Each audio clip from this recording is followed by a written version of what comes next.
जय हिंद। कुछ ही दिनों पहले प्रमोशन पाकर इंस्पेक्टर बने एक अधिकारी को फोन आता है। उस फोन में दूसरी तरफ से व्यक्ति कहता है कि सर मैं आपसे मिलना चाहता हूं। इंस्पेक्टर साहब कथित तौर पर हामी भरते हैं और उसे मिलने के लिए सीधा अपने घर में बुला लेते हैं। अब ये व्यक्ति जब इंस्पेक्टर साहब के घर पहुंचता है, दोनों के बीच में बातचीत होती है। थोड़ी ही देर बाद इंस्पेक्टर साहब के घर में जैसे कि मजमा लग जाता है। इंस्पेक्टर साहब के दोनों हाथों को कुछ लोग सादे कपड़ों में पकड़कर खड़े हो जाते हैं और इंस्पेक्टर साहब कुछ भी नहीं कर पाते हैं। अब इस पूरी घटना का सच जिसको पता चला उसके पैरों तले जमीन निकल गई। इस पूरे केस के बारे में आपको बताएंगे, पर सबसे पहले आपसे अपील कि आप बड़ी संख्या में हमारे वीडियोस को देख रहे हैं पर चैनल सब्सक्राइब नहीं कर रहे। अगर आप इस वीडियो को देख रहे हैं तो फौरन चैनल को सब्सक्राइब कीजिए, बेल नोटिफिकेशन ऑन कीजिए, वीडियो को ज्यादा से ज्यादा शेयर करें और इसके साथ ही अपना कॉमेंट देना ना भूलें। इस पूरे केस की सच्चाई जानने के लिए वीडियो को बिल्कुल आखिर तक देखें, कतई भी स्किप ना करें। अब इस पूरी घटना को जानने के लिए आपको चलना पड़ेगा उत्तर प्रदेश के कानपुर में। वहां पर इलाका है नारायण प्लाजा कराची खाना, जहां के रहने वाले नरेंद्र कुमार गुप्ता काफी समय से एक घर की एक छत की तलाश कर रहे थे। परिवार पूरे का पूरा प्रॉपर्टी डीलरों से लेकर अलग अलग लोगों से यह दरख्वास्त कर रहा था, अपील कर रहा था कि हमें कोई ऐसा घर दिलवा दो जो कि हमारे बजट के अंदर आ जाए। अब इस बीच एक बिचौलिए की मदद से नरेंद्र कुमार एक घर तक पहुंचते हैं, उसके मालिक से मुलाकात करते हैं। अब घर देखने में तो पुराना था, पर फिर भी नरेंद्र कुमार और उनके परिवार को यह घर भा गया और उन्होंने अपने परिवार समेत इस घर को खरीदने का फैसला कर लिया। अब जब नरेंद्र कुमार ये मकान देखने के लिए पहुंचे थे तो वहां पर कुछ किराएदार रह रहे थे।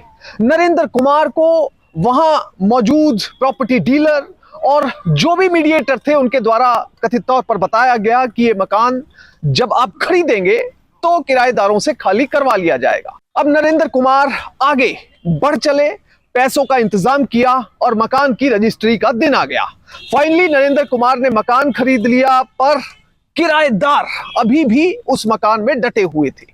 अब इसके बाद 3 अक्टूबर के दिन नरेंद्र कुमार पहुंचते हैं अपने नए खरीदे हुए घर पर, और जिस तरह की तस्वीर वो पहले देख रहे थे कुछ इसी तरह की तस्वीर उन्हें अभी भी अपने घर में देखने को मिल रही थी। वही किराएदार उस मकान में बेरोक टोक बेधड़क तरीके से रह रहे थे। इसके बाद नरेंद्र ने ऑब्जेक्शन किया और कहा कि ये घर अब मैं खरीद चुका हूं, आपको ये मकान खाली करना पड़ेगा। इस बीच जो किराएदार हैं वो कथित तौर पर नरेंद्र को कहते हैं कि आपने ये घर भले ही खरीद लिया हो, पर अभी हम इस पर काफी लंबे समय से किराए पर रह रहे हैं, हमारे पास कोई नई जगह नहीं है, इसलिए ये घर खाली नहीं किया जा सकता। इसके बाद दोनों पक्षों में लड़ाई होती है, सिचुएशन आ जाती है मारपीट की।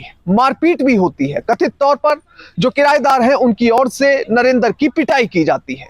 अब इसके बाद जब मामला आपस में रसाकशी का और मारपीट का आ गया तो फिर यह मामला पुलिस तक तो पहुंचना ही था। अब 3 तारीख की इस घटना के बाद कथित तौर पर 4 तारीख को नरेंद्र पहुंच जाते हैं पुलिस थाने में, यह सोचकर कि जैसे ही मैं थाने में अपनी तहरीर दूंगा तो जो आरोपी हैं उनके खिलाफ कार्रवाई होगी। पर नरेंद्र के मुताबिक किसी भी आरोपी के खिलाफ कार्रवाई नहीं हुई। उन्होंने वहां बैठे इंस्पेक्टर राम जन्म गौतम को सारी बात बताई और कहा कि सर ये मकान एक पुराना मकान है, इस बिल्डिंग को मैं खरीद चुका हूं और किराएदारों को मकान खाली करने के लिए कह चुका हूं, पर उन्होंने मकान खाली करने के बजाय मेरे साथ मारपीट की। नरेंद्र के मुताबिक इंस्पेक्टर साहब ने सारी बात तो सुनी पर उन्होंने कोई कार्रवाई नहीं की। अब इसके बाद नरेंद्र फिर भी इंतजार करने लगा कि शायद इंस्पेक्टर की ओर से या पुलिस की ओर से कोई कार्रवाई की जाएगी। तकरीबन 6 दिनों का समय बीत जाता है। अब परिवार ये मन बनाता है कि इसकी भी शिकायत की जाए कि पुलिस द्वारा कोई कार्रवाई नहीं की गई। इंस्पेक्टर साहब ने बात को अनसुना कर दिया। अब 11 तारीख को नरेंद्र पहुंच जाता है जन सुनवाई के प्रोग्राम में। जन सुनवाई में जहां पर सभी लोग अपनी बातें रख रहे थे, अपनी समस्याएं बता रहे थे, इसी दौरान जब नरेंद्र का नंबर आया तो उसने भी अपनी समस्या वहां पर रख दी और बताया कि किस तरह से उसने जब मकान को खरीदा तो उसके मकान को खाली करने के बजाय उसकी पिटाई की गई, मारपीट की गई, अभद्र भाषा का प्रयोग किया गया और पुलिस ने कोई कार्रवाई कथित तौर पर रिपोर्टेड फैक्ट्स के मुताबिक नहीं की। अब जब जन सुनवाई में यह आवाज उठाई गई तो 12 तारीख को थाने से कथित तौर पर रिपोर्टेड फैक्ट्स के मुताबिक नरेंद्र को फोन आता है इंस्पेक्टर साहब का। वो थाने में बुलाते हैं और कहते हैं कि तुम जन सुनवाई में गए थे, इसलिए तुम्हें बुलाया गया है, तुम्हारी जो समस्या है वो एक बार फिर से बताओ। फिर से नरेंद्र अपनी पूरी समस्या बताता है, जो पूरी कहानी, जो पूरी केस हिस्ट्री है वो इंस्पेक्टर साहब के सामने रखता है। पर इस बार रिपोर्टेड फैक्ट्स के मुताबिक कथित तौर पर इंस्पेक्टर साहब ने कहा कि तुम्हारा काम तो हो जाएगा, पर इसके लिए तुम्हें 50,000 रुपए देने होंगे।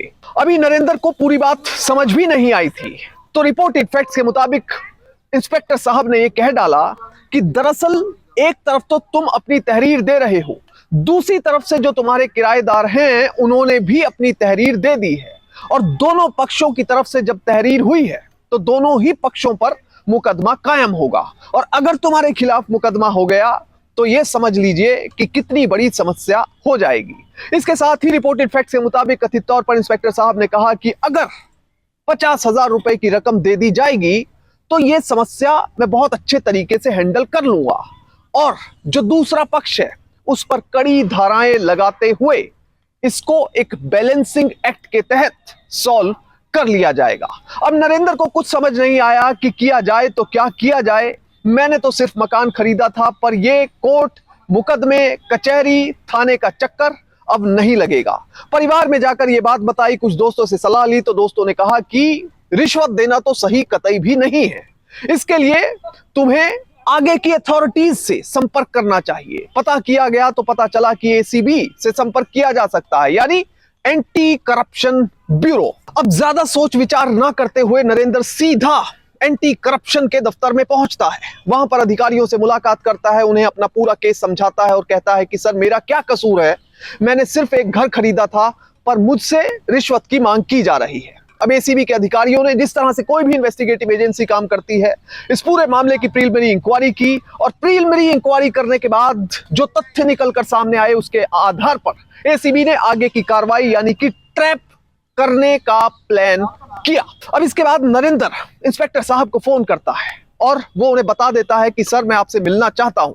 इंस्पेक्टर साहब भी बात को समझ जाते हैं और वो नरेंद्र को बुला लेते हैं अपने घर पर, जो कि थाने के बिल्कुल परिसर में ही मौजूद था। अब सोमवार का दिन फिक्स होता है, रात तकरीबन 9:30-10 बजे का समय होता है। नरेंद्र पैसे लेकर यानी 50,000 रुपए की रकम लेकर सीधा इंस्पेक्टर साहब के घर की तरफ चला जाता है।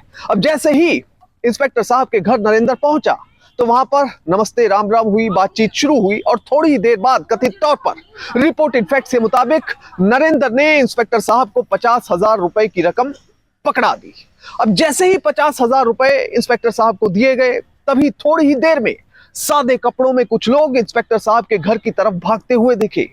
फौरन दरवाजा खोला गया और इंस्पेक्टर साहब को दोनों हाथों से पकड़ लिया गया।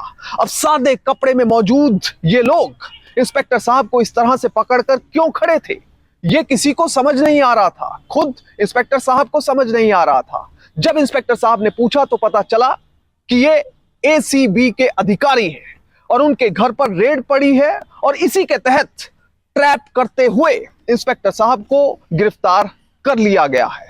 इंस्पेक्टर साहब पर प्रिवेंशन ऑफ करप्शन एक्ट की धाराओं के तहत मुकदमा दर्ज किया गया। अगर प्रिवेंशन ऑफ करप्शन एक्ट की बात की जाए तो इसके तहत 7 साल तक की सजा हो सकती है और इसके साथ ही जुर्माना भी होता है। अब दूसरी तरफ जो समस्या इंस्पेक्टर साहब के लिए खड़ी हुई वो थी डिपार्टमेंटल इंक्वायरी। विभागीय जांच इंस्पेक्टर साहब के खिलाफ शुरू हुई, और इस विभागीय जांच में खास तौर पर सीनियर अधिकारियों ने यह चेक करने की कोशिश की कि ये जो इंस्पेक्टर है जो कथित तौर पर रिश्वत ले रहा था, उसके द्वारा भूतकाल में यानी पास्ट में कितने ऐसे मुकदमे हैं जिनमें गलत फैसले किए गए हैं, या फिर कितने ऐसे केस हैं जिनमें गलत विवेचना की गई है। बहरहाल इस पूरे मामले को देखते हुए हमें सीख क्या मिलती है? हमें सीख ये मिलती है कि हम चाहे कितने भी बड़े पद पर, किसी पुलिस की सीनियर पोस्ट पर पहुंच जाएं, या फिर सिविल एडमिनिस्ट्रेशन में किसी बड़ी पोस्ट पर पहुंच जाएं, या फिर किसी और शक्तिशाली पद को ग्रहण करें, कभी भी ईमानदारी और सच्चाई का रास्ता ना छोड़ें। जिस तरह से रिपोर्टेड फैक्ट्स के मुताबिक इस इंस्पेक्टर ने पैसे लेने की कोशिश की, पर इसकी एवज में उसने लगभग लगभग अपने करियर पर एक बड़ा बदनुमा दाग लगा लिया। हालांकि इस मामले में भी हम ये कह सकते हैं कि अंतिम फैसला जो है वो माननीय अदालत ही करेगी, क्योंकि जब पूरा मामला कोर्ट में जाता है तो माननीय अदालत का फैसला ही अंतिम तथ्य माना जाता है। जय हिंद।